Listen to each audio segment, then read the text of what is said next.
कधी विचार केलाय का की रमजानचा पवित्र महिना आणि आपल्या शेतकऱ्यांचं आर्थिक गणित यांचा एकमेकांशी काही संबंध असू शकतो?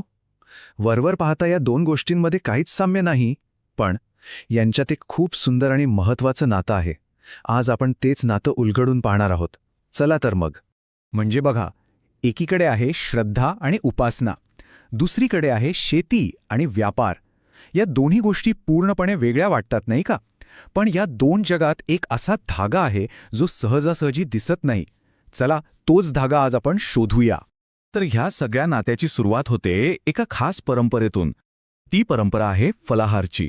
आता फलाहार म्हणजे फक्त फळं खाणं नाही, तर या एका छोट्या प्रथेमागे एक मोठं आर्थिक चक्र फिरतं जे थेट आपल्या शेतापर्यंत पोचतं. तर मग फलाहार म्हणजे नेमकं काय? रमजानच्या पवित्र महिन्यात रोजा सोडताना शरीराला ऊर्जा मिळावे म्हणून भरपूर फळं खाल्ली जातात. ही एक अशी परंपरा आहे जी वर्षानुवर्ष चालत आली आहे आणि याच परंपरेने एका विशिष्ट बाजारपेठेला जन्म दिला आहे. आणि इथेच सगळा महत्त्वाचा मुद्दा आहे.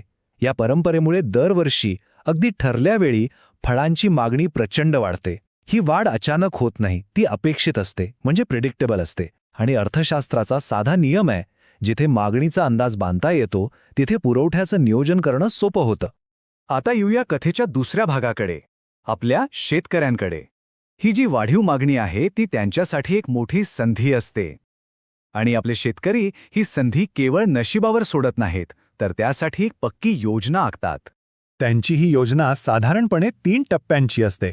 पहिला टप्पा मागणीचा अंदाज घेणं, म्हणजे रमजान कधी आहे, कोणत्या फळांना जास्त मागणी असेल याचा अभ्यास करणं.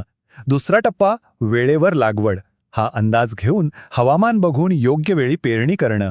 आणि तिसरा सगळ्यात महत्त्वाचा टप्पा काढणीचं अचूक टायमिंग. आपलं पीक बरोबर रमजानच्या काळातच बाजारात येईल याचा काटेकोर नियोजन करणं.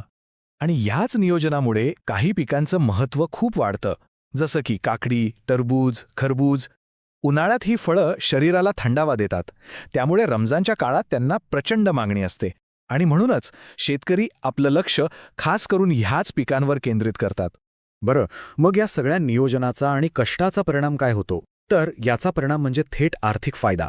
हे एक असं चक्र आहे जिथे एका समुदायाची श्रद्धा दुसऱ्या समुदायाच्या समृद्धीचं कारण बनते. या चक्रामुळे होतं काय की शेतकऱ्याच्या हातात थेट पैसा येतो. जेव्हा त्याचं पीक तयार होतं तेव्हा बाजारपेठ त्याची वाटच बघत असते.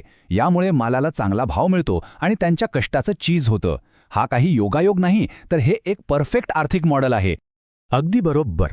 म्हणजे शेतकरी त्यांच्या पिकांचं वेळापत्रक रमजानच्या कॅलेंडरशी जुळवतात आणि यामुळे त्यांचा माल योग्य वेळी योग्य ठिकाणी पोचतो आणि त्यांना चांगला मोबदला मिळण्याची शक्यता खूप वाढते. यालाच म्हणतात स्मार्ट शेती. पण थांबा, ही गोष्ट इथेच संपत नाही. श्रद्धा आणि शेतीमधलं हे नातं काही थांबलेलं नाहीये, तर ते काळानुसार बदलत आहे, विकसित होत आहे. पारंपरिक पिकांच्या पुढे जाऊन आता नवीन प्रयोगही केले जात आहेत. हे बघा किती रंजक बदल आहे हा. एका बाजूला आहेत आपली पारंपरिक पिकं, काकडी, टरबूज, खरबूज, पण दुसऱ्या बाजूला बघा, मराठवाड्यासारख्या भागात आता चक्क खजुराच्या बागा उभ्या राहत आहेत.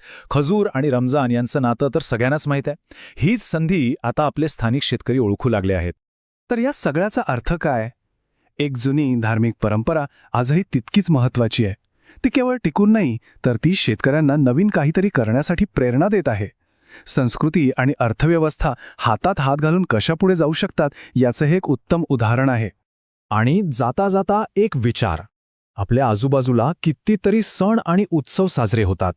कधी विचार केला आहे का की त्यांचा आपल्या स्थानिक बाजारपेठेवर, छोट्या छोट्या व्यवसायांवर काय परिणाम होत असेल? रमजान आणि शेतकऱ्यांसारखीच अशी अनेक न दिसणारी नाती आपल्या अवतीभोवती आहेत. फक्त आपण ती शोधायला हवीत.